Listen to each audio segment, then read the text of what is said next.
Hi, this is Marty again. Today's second plant is that of the cabbage palm tree. This was in the backyard. Cabbage palm trees tend to create a place for plants where seeds fly around or birds habitate and they drop them anywhere they're at.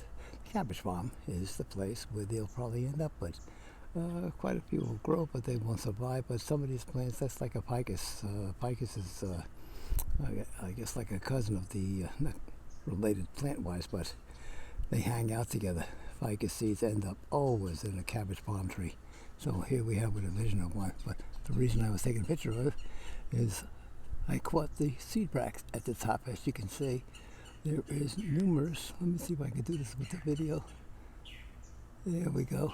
Seed bracts up in the top for the cabbage palm tree. So let me use it as a quick video because I'm not sure if it's going to cut them off.